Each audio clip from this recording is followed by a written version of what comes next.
right now on Chronicle.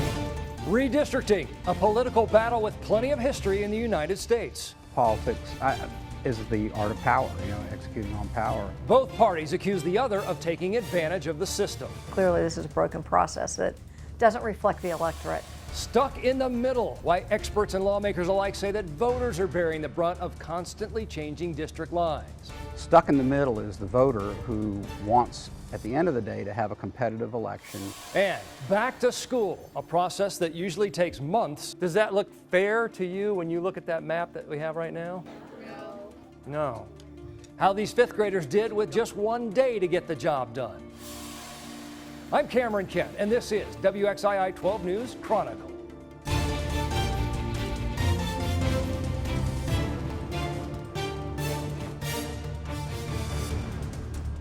In early February, the primary ballots in North Carolina were already printed. Absentee voters on both sides of the aisle were sending in their selections for everything from the presidential race to local city council matchups. Some candidates were already running ads. Then, a panel of federal judges handed down a decision on 2 North Carolina congressional districts that sent everything into a tailspin. It all started on February 5th. That's the day a panel of federal judges ruled that 2 congressional districts in North Carolina created in the 2011 maps were unconstitutional. Those 2 districts in question were Districts 1 and 12. District 12 stretched from Charlotte up through parts of the Piedmont. District 1 was in the northeastern part of the state and included constituents from over 20 different counties. The judges said the districts violated the Constitution's equal protection provision and claimed the district maps were racially motivated to pack minority voters into a few specific districts. They said the districts had to be redrawn and fast. Redistricting is usually a months-long process with committee meetings, several draft maps, and public hearings. The judges gave the General Assembly 2 weeks. The state appealed to the Supreme Court and waited, but the deadline was inching closer. On February 15th, 6 public hearings were organized across the state to get feedback about the current districts and what should be done next. With no word from the Supreme Court, lawmakers returned to Raleigh on Tuesday the 16th to redraw the map. They now had just 3 days left to meet the deadline for the new map. On Wednesday, the map was revealed. Republican lawmakers who crafted the new districts said they did not take race into account at all. The Democratic lawmakers said the districts were still as unfair as the old ones. The governor called a special session on Thursday, and by Friday afternoon, the new map was passed. Late Friday night, the U.S. Supreme Court said it would be staying out of the fight, making the new map permanent for now in North Carolina. The changing maps meant a new filing period was needed for the congressional races and meant a separate primary needed to be held later this year. That second primary date is now set for June 7th, adding an estimated $9 million expense for the state. Challenges have already been filed against the new map. The state had until March 7th to file a response to that challenge. Judges have not given any word as to how long it could be before they comment on the new map. There are 76 people who have filed to run for the U.S. House in the state's 13 new congressional districts. 22 of those candidates are in one district alone, the 13th. This district, which stretches from Iredell to Guilford counties, is quickly becoming known as the Wild Wild West. It is a completely new district location, and a lot of people want a shot at representing it.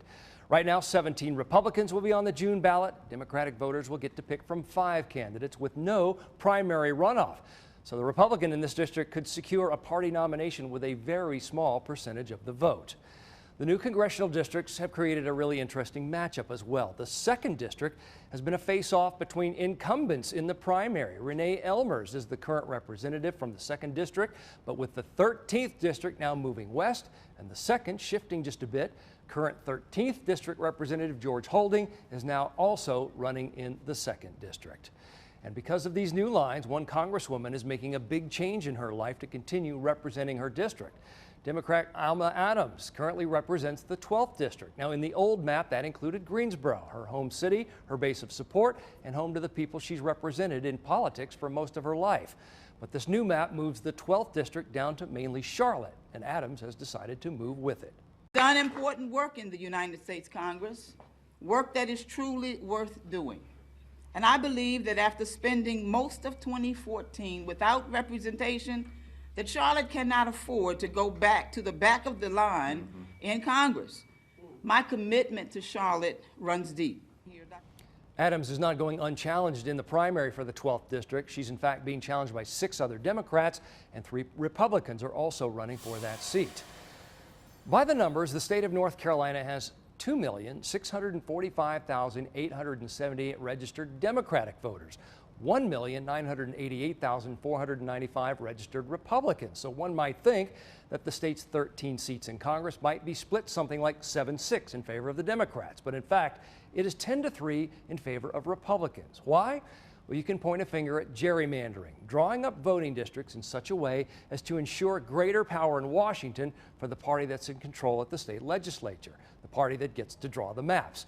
And if you want to see gerrymandering at its worst, look no further than North Carolina. The Washington Post says that of the 10 worst examples of gerrymandering in the country, 3 of them were in North Carolina. And as political tactics go, it is nothing new. In 1788, redistricting was already being used for political gain.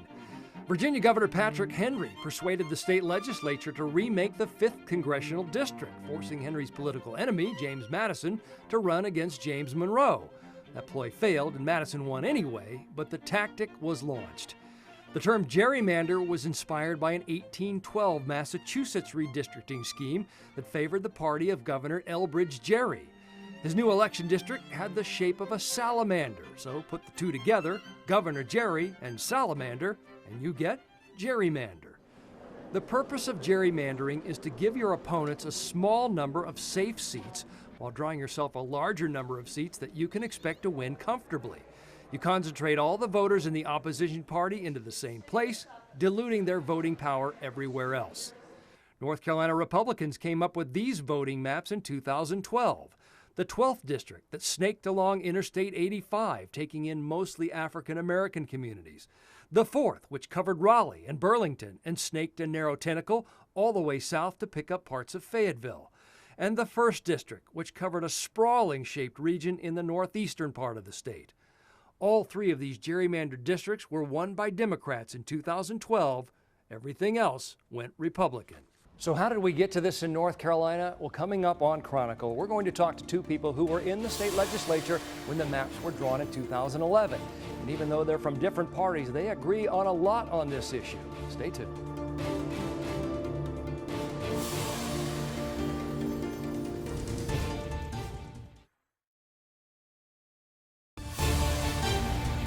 And welcome back to Chronicle. Many people know what redistricting is, but not everybody's very familiar with the work and the politics that go into redistricting a state. And that's why we decided to sit down with some people who are a lot closer to this issue. I spoke with Pete Brunstetter, a former Republican state senator who represented Forsyth County during the 2011 redistricting process. I also spoke with Democratic Representative Pricey Harrison. She has served the 57th district in Raleigh through both the 2011 and 2016 redistricting processes. I asked them both about the current representation on the map and how they think the state might be able to do better. But what we have now is a 10-3 split, which is basically what the current makeup is of the North Carolina congressional delegation. But we're a state that's very purple, that's pretty evenly split in terms of voter performance, in terms of Democrat versus Republican and independent thrown in. So it should be, so while the congressional delegation is split 10-3, it seems like a fairer way would be more of a 7-6 split. Democrats used to do the same thing. I mean, this is North Carolina politics. It's what the state legislature has done for years. Is it different now, though, that the Republicans are in power in Raleigh? Well, right. And the Democrats did do it to a certain extent, but if you recognize the fact that the Republicans were still able to take control of the legislature in 2010, it wasn't quite as targeted as it has been. So the technology has gotten much more sophisticated, so it's much easier to seal in these districts in a way that they can't ever flip. You have general guidelines, you have some things that you can and can't do, but as you can see, for instance, some of the complaints about the districts recently in our congressional race is that they are majority-minority districts. But actually, about a quarter of the seats in Congress are held by people in majority-minority districts. And so, I think Republicans set off to carve that out first, thinking that was complying with the law, and now the 3-judge panel has disagreed. When you look at what happened in your own backyard, you look at what happened at North Carolina A&T, where they split a campus right down the middle. What are your impressions of that, of how that was done and why that was done? Well, that's just flat wrong. I mean, you're splitting up a community interest, and that's something that our state law protects. And I think it's very important for the university has to hire lobbyists to protect their federal interests, and so they're representing two different congressional districts. That doesn't make any sense. That's a real problem when you start to split up these communities of interest, where you've got cohesive, coherent areas that have specific interests, and you have them split into two different congressional or legislative districts. It's a problem for that community. So one of the general rules is to try to minimize the splitting of districts, the splitting of blocks, the splitting of lots. And one of the characteristics of the 2011 maps is there was a lot of splitting. The new maps that were just put out do not have much splitting. So I think that if you're looking for a more contiguous and compact result, you'll see those in these new districts. You were talking about solutions, an independent commission. Do you think that's what it will take going forward to solve this problem, to have an independent commission? How will it ever be fair going forward? The answer is to have somebody besides the party in charge drawing the districts, which I have been advocating for an independent redistricting commission since even when my party was in control, because I think that's a fairer way to do it. We have a bill that we filed that passed the House overwhelmingly that never made it into the Senate for a vote. It did not make it out of the House this past session because there appeared to be no support for it in the Senate to hear it. But I think the public really wants it, and I think that they would like to see a fair process because it just dilutes your vote. And we had several unchallenged districts, and you have I don't think there was one competitive race in 2014. I do think that independent redistricting makes sense. The devil's definitely in the details. There's no other southern state that has adopted that yet. There's maybe 7 other states that have independent redistricting. But I also think that the Voting Rights Act needs to be looked at. As long as the Voting Rights Act is out there, and as long as African American voters are primarily Democrat voters, then it gives one party kind of a head start. And so that's going to draw suspicion from the other party. Do you feel like there are things that need to be tweaked continuously every year, or is this a process that every 4 to 6 years, every election cycle? I think ideally it's really a once every 10 years thing, because voters have an interest in stability, and voters are the ones who are really caught in between on all this. You know, Republican Party leadership has an interest in perpetuating Republican Party leadership. Democrat Party leadership has their interest too. Stuck in the middle is the voter who wants, at the end of the day, to have a competitive election, 2 clear choices, to be able to come out and make a choice, and then know who their representative is and who they're going to be voting for from election to election.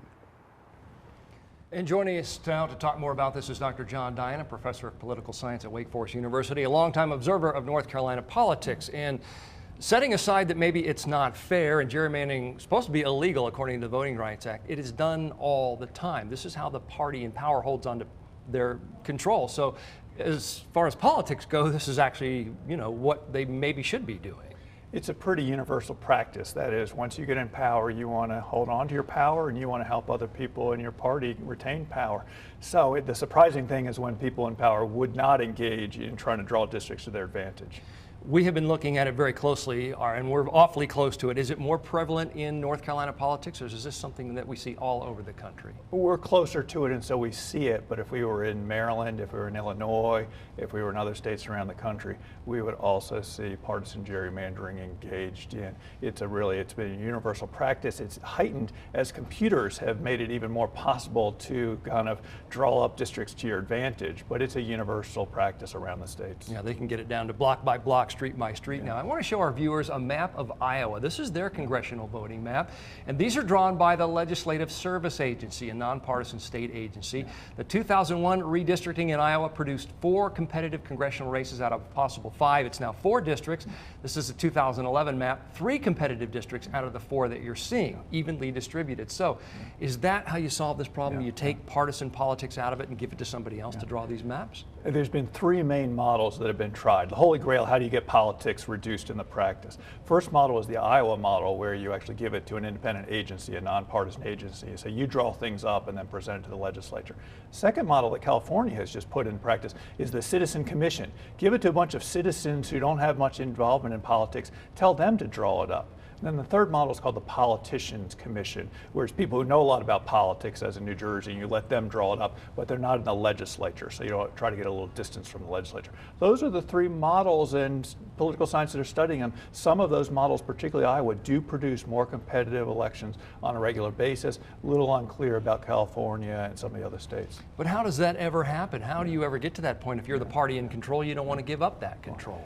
It happened in California by the popular initiative process. That is, the citizens took the matter into their own hands. They used direct democracy. They said, we're going to force this on the legislature. North Carolina doesn't have direct democracy, so it would have to be the legislature voluntarily ceding power. And that's something legislatures don't usually do, is give up power. And I know it's hard to read minds, but when you hear people who are in power say, no, we didn't draw these maps up in order to control things, to maintain that power, are they being disingenuous about those motivations? Well, there's certainly a lot of motivations. First of all, you have to abide by the Voting Rights Act, and you have to draw up districts in line with regard to giving racial minorities a fair chance. You have to draw things up by taking account of counties, but presumably partisan considerations factor in as well, at least to some degree. And when we listen to Pete Brunstetter and Pricey Harrison, they both gave the indication that the big loser in this is the voter. If you're a voter who wants a competitive race in your district, do you agree with that assessment? Certainly, if our goal is competitive elections, then partisan gerrymandering doesn't contribute to that, and you would want to get a more independent process. But maybe that's not your only goal. Maybe actually a voter is happier to be in a safe seat where it's a very Republican district and you're very confident that you're always going to have a Republican representative, or in a safe Democratic district where you have a Democratic representative being encountered. So competitive elections are generally seen as important. They may not be the be-all and the end-all. They may not be the only thing that we care about. Is it good for our democracy that we always have judges looking over these maps and assessing whether or not they're fair, whether or not they've been gerrymandered? I mean, judges have usually stepped in where things have gone too far. On the other hand, as we just saw in North Carolina, sometimes judges can issue decisions at a time that actually really throws a wrench into the works and actually forces people to kind of step back and act in a fast and furious fashion to redraw them. But judges have been historically the overseers of this process, and they don't hesitate to step in and eliminate poorly drawn maps, or sometimes draw maps on their own. And the maps that were just redrawn, they hastily redrawn maps that are coming up for the now June congressional primary, do they seem to you to be fair in terms of how they were constructed? Yeah. I mean, when we talk about fairness, one thing is just the eyeball test. Do the districts look like a little more compact, a little more kind of make sense, common sense wise? These maps are a little bit more sense. They don't stretch as far with some of the districts. In terms of competitiveness, the districts probably will end up with the same 10 Republican, 3 Democratic split, but some of the districts are slightly more competitive than they were beforehand, giving Democrats a little bit more of a chance to perhaps win some of those districts they don't win now. All right, and I think that's the goal. All right, thank you very much. Thanks for your insights, John Dyna from Wake Forest University. We've heard several people on this program suggest the possibility of having an independent panel, a nonpartisan group, draw up North Carolina's congressional districts that would conform to the law and are fair to the voters and to the candidates. Well, when we come back, we're going to show you the independent map drawers that we commissioned to take on this task and show you how they did. You're watching Chronicle.